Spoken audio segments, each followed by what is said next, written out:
Sebelum kita dialog, tanya jawab, kita mendengarkan dulu arahan, pencerahan dari ahli Sibdar ini. Kepada Bapak Dr. Anwar Hani, kita persilakan. Assalamualaikum warahmatullahi wabarakatuh.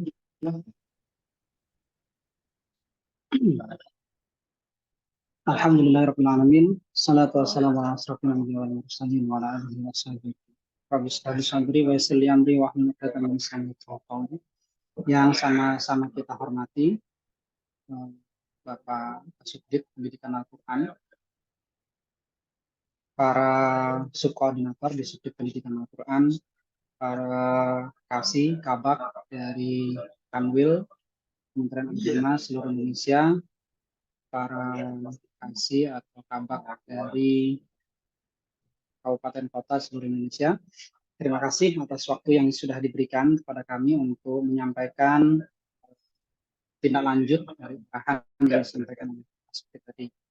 Jadi Pak Kasubdit sudah menyampaikan secara detail sebenarnya mengenai informasi terbaru terkait dengan update di Sibdar PK ini. Kami akan menyampaikan secara teknis karena hal-hal yang bersifat prinsipnya tadi sudah disampaikan oleh Pak Kasubdit. Pertama, kami akan menyampaikan terkait apa yang berubah ya, dari kebijakan tersebut. Jadi dari apa yang disampaikan oleh Pak Kasubdit tadi, maka ada beberapa hal yang kemudian secara otomatis berubah. Pertama adalah alur penerbitan tanda daftarnya berubah. Yang kedua adalah kewenangan pada masing-masing level pengguna, hak akses penggunanya ada yang berubah juga. Lalu yang ketiga, struktur menu pada masing-masing pengguna juga nanti akan berubah. Dan yang keempat, mekanisme penutupan atau nonaktif lembaga juga akan berubah. Kita akan mulai dari yang penerbitan tanda daftar. Nah, berdasarkan apa yang disampaikan oleh Pak Kasubdit tadi, maka bisa diilustrasikan seperti ini. Jadi pembagian wilayah kewenangannya adalah operator LPG masih seperti sebelumnya, mengajukan penerbitan ataupun perpanjangan, lalu kemudian nanti akan diverifikasi dan langsung divalidasi oleh admin kabupaten kota. Jika ada yang keliru, mungkin dokumen tidak lengkap atau ada yang tidak terbaca, fotonya kabur atau yang lainnya, maka bisa diturunkan statusnya ke revisi untuk kemudian diajukan ulang oleh operator LPG. Jika kemudian berdasarkan verifikasi tersebut datanya sudah benar, maka lanjut ke penerbitan nomor statistik, lalu dilanjutkan dengan penerbitan SK. Setelah SK-nya diterbitkan, kemudian datanya diantrikan untuk disinkronisasi ke EMIS. Nah, untuk sinkronisasi ke EMIS ini kewenangannya ada di admin PD Pontren.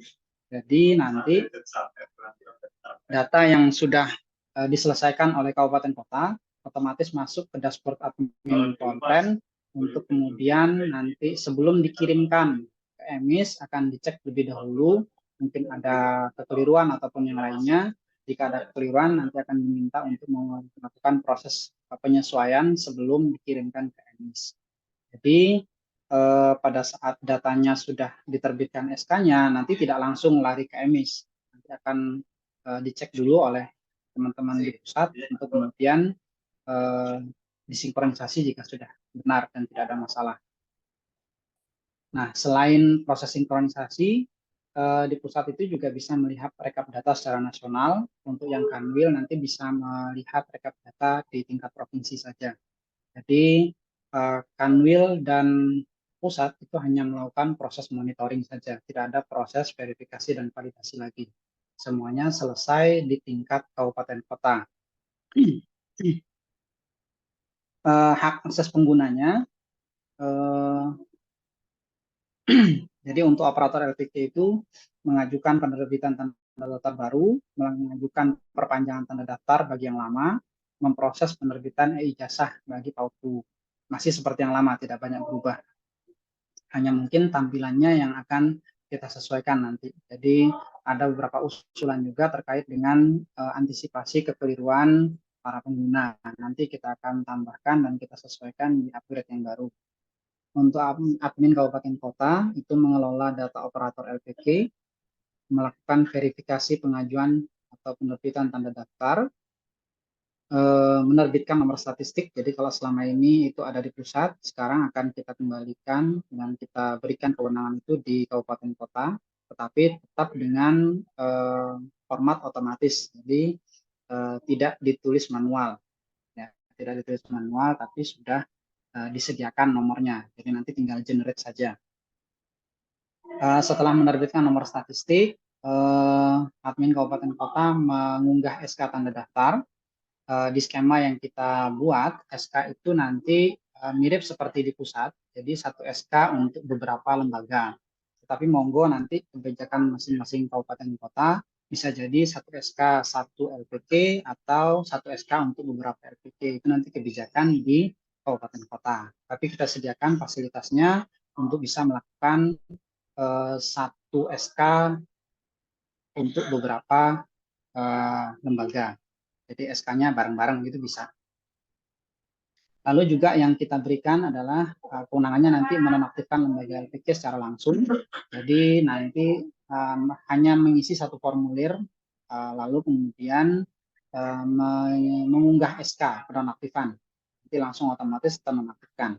Jadi kita berharap nanti data-data yang mungkin selama ini masih banyak bercampur antara lembaga aktif dan lembaga nonaktif bisa segera dibersihkan oleh admin kabupaten kota. Nanti SK-nya bisa satu saja, satu SK, lalu kemudian digunakan untuk menonaktifkan beberapa lembaga. Lalu masih seperti kemarin, memproses penerbitan e-ijazah. Jadi persetujuan e-ijazah itu masih dilakukan oleh admin kabupaten kota. Sedangkan untuk Kanwil, hak aksesnya adalah melakukan monitoring pengelolaan data, lalu rekap data kelembagaan dan mengelola data admin kabupaten kota. Jadi nanti jika ingin menambahkan atau menghapus admin kabupaten kota, itu yang melakukan adalah admin Kanwil seperti yang ada sekarang. Untuk yang di pusat, admin PD Pontren itu mengatur master data aplikasi, yaitu yang data-data pokoknya, melakukan monitoring pengelolaan data LPG secara nasional, mengelola data admin di Kanwil. Jadi yang membuat dan meng-create admin Kanwil itu adalah admin PD Pontren, lalu melakukan rekap, memiliki akses ke rekap data kelembagaan dan melakukan sinkronisasi data KMIS seperti yang kami sampaikan di awal tadi. Jadi memang untuk meneruskan data, mengalirkan data dari Sibdar KMIS itu yang melakukan adalah admin PD Pontren. Jadi tidak langsung dari admin kabupaten kota atau dari Kanwil. Untuk mekanisme penutupan LPG tadi sudah disinggung sedikit. Yang melakukan adalah admin kabupaten kota dengan mengunggah SK penutupan. Nanti format SK-nya akan disediakan di Sibdar, jadi nanti bisa dicontoh formatnya atau disesuaikan dengan yang ada di kabupaten kota. Setelah ditutup, maka data LPK akan disinkronisasi ke EMIS oleh admin PD Pontren. Jadi setelah ditutup atau dinonaktifkan, nanti untuk menonaktifkan di EMIS-nya juga yang melakukan adalah admin PD Pontren. Jadi intinya gerbang penghubung antara Sibdar dengan EMIS itu ada di admin PD Pontren. Ini untuk selanjutnya nanti proses sinkronisasi itu akan dilakukan oleh admin PD Pontren saja.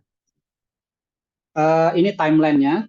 Jadi kita sudah mencoba menghitung dan memperkirakan untuk upgrade fitur di operator LPG itu estimasinya sekitar 3 hari. Mudah-mudahan 17 Agustus sudah selesai. Untuk di admin kabupaten kota itu sekitar 10 hari. Kita berharap di 27 Agustus sudah selesai. Kanwil itu 2 hari karena isinya hanya rekap-rekap 29 Agustus. Untuk di PD Pontren itu 5 hari diperkirakan. Jadi nanti sekitar 2 September sudah selesai. Kita final checking di 3 September, lalu rilis ke publik itu 4 September. Jadi hari Senin di 4 September itu insya Allah semua sudah beres dan sudah kita uji coba. Mudah-mudahan tidak ada masalah. Tetapi mungkin jika ada masalah nanti bisa disampaikan secara langsung kepada kami sebagai tim pengembang. Itu saja yang bisa kami sampaikan terkait dengan rencana upgrade ya, upgrade perubahan Sipdar terkait dengan perubahan aturan yang ada. Selanjutnya mungkin jika ada yang ditanyakan bisa difasilitasi dan dimoderasi oleh Pak Wahyudi. Saya kembalikan. Billahi taufiq wal hidayah. Assalamualaikum warahmatullahi wabarakatuh. Terima kasih Pak Dr. Anwar Dhani atas pencerahannya pada kita sekalian. Sebelum kita persilakan kepada Bapak, Ibu,